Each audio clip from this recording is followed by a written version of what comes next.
Hi and welcome to Chris Ryan Golf. We are at the Belfry, we're in the TaylorMade Performance Centre, and the video today is looking at wedge play, and we're going to give you 3 things that you need to do to improve your wedge play. Now, just before we do that, please make sure you go ahead and follow me on my social media platforms. The details of those should be hopefully in the corner of the screen about now. You've got Twitter, you've got Instagram, and you've got Facebook. You can connect with me via any of those.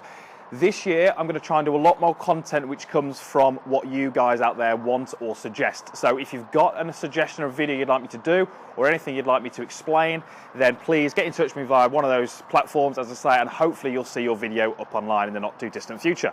Right, so we're talking wedges.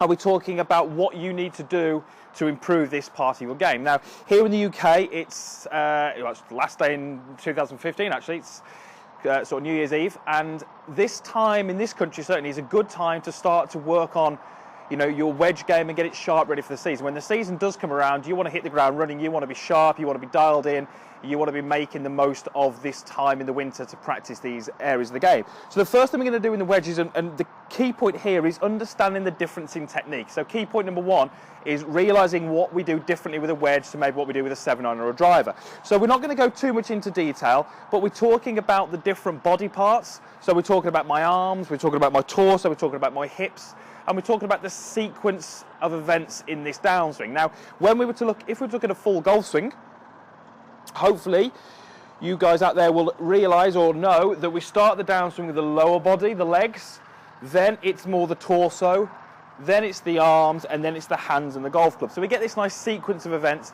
and that's really there to get as much speed into that club as possible.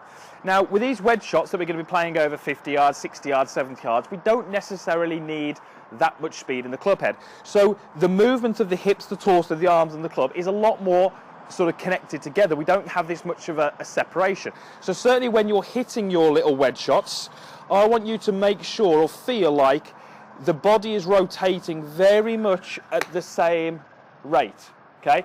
We're certainly not, with these shots that are going 40, 50 yards, trying to make a backswing and then starting to separate the legs from the chest, try to create this different sequence of events. What we are trying to do is feel like the rotation of the legs, the rotation of the hips, the torso and the arms are very much synced together. It's going to help you get a lot more control over the shots, and it's going to help you control the speed that the club head is travelling at. Okay, so that's point number 1. Point number 2 is, and it will sound relatively obvious, but it's amazing how many golfers don't have this, you need to know how far you can hit these golf clubs. As I say, it sounds pretty easy, but very often I see golfers who don't know their distances with their wedges. What we want to try and do is, yes, we want to try and know how far they go when you make a full swing. That's important. But you also need some checkpoints in order to hit that ball those different distances. So, for example, I've done videos on this in the past. You might use the clock face drill. So you might think about your lead arm working back to about 9 o'clock. How far does that ball go through the air with a 54-degree wedge? Okay, you may well then hit a couple of shots where your left arm works maybe to an 8 o'clock position. How far does that ball go with a 54-degree wedge through the air? If you've got a couple of different wedges, so maybe you've got a 50, a 54 and a 58, for example, if you've got 2 to 3 yardages with each club and you've got 3 clubs, you're up to sort of, you know, in the region of 9 different yardages that you can choose from. So just as a little example here, I've got a 54-degree club. I'm going to make a little swing where I go back to an 8 o'clock position, and this ball isn't going to go particularly far. Okay, but that's probably gone somewhere in the region of about 30 yards through the air. Okay, now I'm going to work to a 9 o'clock position.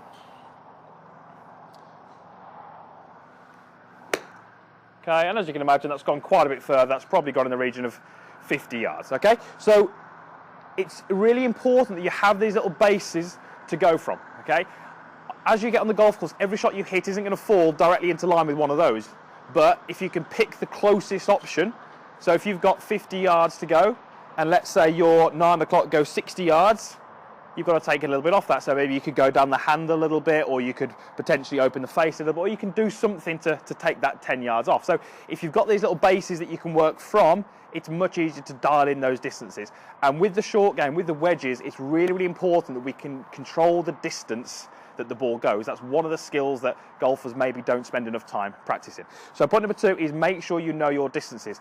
Just before we move on to point number 3, if you do test yourself and find your distances, make sure you do them every 3 months, okay? They will change, the conditions are changing, if you change your golf ball, if you change your wedges, whatever it may be, make sure you're always keeping on top of them and making sure they're always checked. Right, the last one, point number 4, is start to learn how to control the trajectory that you send that ball in on, okay? Good wedge players will have 2 things. They'll have very, very good control on the spin, but they will have very, very good control over the trajectory. And the 2 are very, very linked, okay?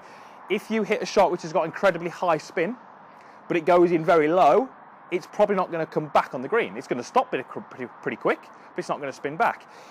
Alternatively, if you hit a ball which goes extremely high, that doesn't have a lot of spin, it will still stop pretty quick because of the trajectory. So trajectory and spin go hand in hand. We need to be able to control both. Now, how are you going to control trajectory? Well, you can control it through setup. So maybe you're going to have the hand a little bit more forward to take a little bit of loft off the club. We can also change the trajectory through how we release the golf club. So if I was trying to hit a higher shot, you'll see that my release on this particular demonstration, I got the golf club a lot closer to me on the way through, and I made sure I rehinge my wrist pretty quick. That gave me a higher trajectory. If I wanted to hit a slightly lower one from the same setup, then I would change my release pattern.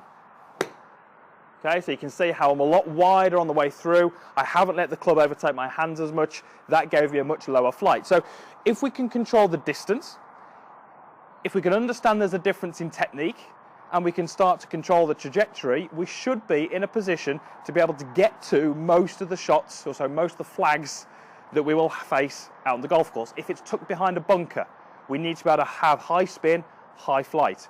If the flag is maybe at the back tier, we maybe need that ball to go in a little bit lower and skip up that tier. We need to have all options available to us, and more importantly, we need to feel comfortable playing those on the golf course, okay? So what I would tend to get a lot of my guys to do is just experiment. Just go to the practice area, go to the driving range, and just start to play around with some of your wedges, start to maybe play around with a loft, play around with the swing, play around with a release, and start to understand what that golf club can do.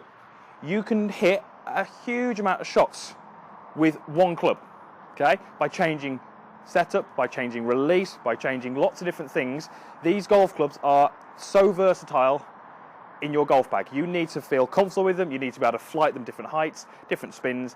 If you can start to play around and get comfortable with them, I guarantee you when they come out on the golf course and you're faced with a situation, you will have much, much better chance of getting up and down because you've got more options to choose from. You can hit the ball high, low, different spins, different distances. You choose the best option, you execute it, and hopefully you leave yourself a chance at holding the next putt. So 3 things that you might want to practice over the winter, so that when it does come around to the start of the season, as I said, you can hit the ground running. This part of your game is already boxed off, done. Your technique stuff's done. You can just start to work a little bit more feel, a little bit more sort of results-based stuff rather than actually working on technique, okay? So hopefully those 3 things are going to help you. Leave me your comments down below. It'd be interesting to get your thoughts. There's also a like button down there, so if you did like the video, please click that. And if you haven't done already, then please subscribe to my video. My channel, I should say. It's absolutely free. There is a link in the description box down below, so please click on that and you'll just make sure you won't miss any of the content. Okay, thanks again for watching, and we'll see you again next time.